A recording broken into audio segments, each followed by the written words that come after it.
Good morning, welcome to असली lecture. सो हमारी जो सीरीज चल रही है वो चल रही है क्लास 8 तो मैथ्स की chapter 1 rational numbers exercise 1.1 and यहाँ पर हम 10th क्वेश्चन पर आ गए हैं।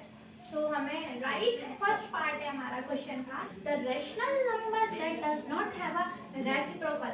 ऐसा रैशनल नंबर बताइए जिसका रेसिप्रोकल ही नहीं होता। रेसिप्रोकल एंड मल्टीप्लिकेटिव इनवर्स ये दोनों एक ही बात होती है। अगर आप मेरी अभी पहले भी क्वेश्चंस देख रहे होंगे मल्टीप्लिकेटिव इनवर्स के मल्टीप्लिकेटिव इनवर्स हम सॉल्व कैसे करते हैं और क्या होता है मल्टीप्लिकेटिव इनवर्स, अच्छे से समझ आपको आ रहा होगा। वैसे मैं इसमें भी बहुत अच्छे से आपको बताऊंगी।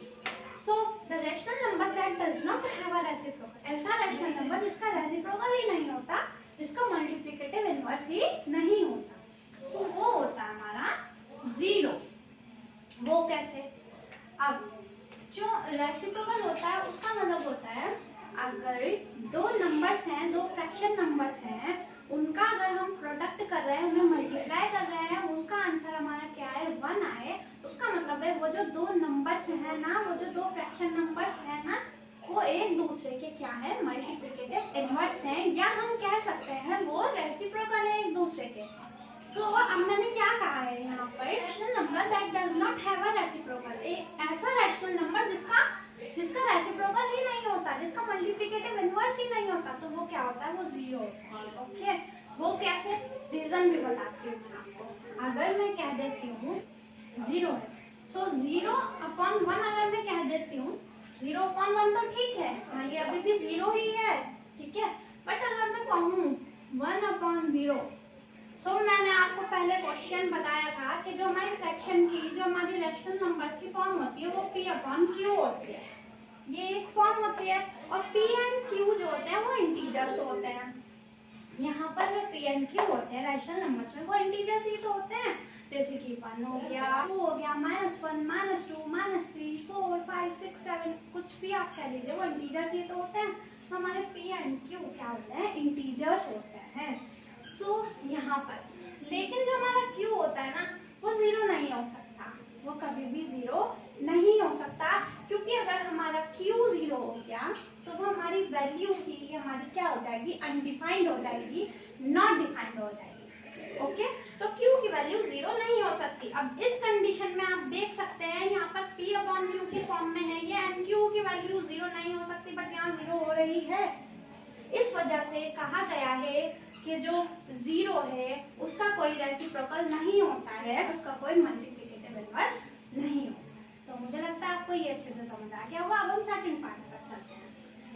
तो यहाँ पर सेकंड पार्ट है the rational numbers that are equal to their reciprocals. ऐसे रैशनल नंबर्स जो कि इक्वल हों अपने रेसिप्रोकल के, अपने मल्टीप्लिकेटिव इनवर्स के। ऐसे कौन से रैशनल नंबर्स हो सकते हैं? तो रैशनल नंबर्स होते हैं 1 एंड -1। क्यों 1 एंड -1?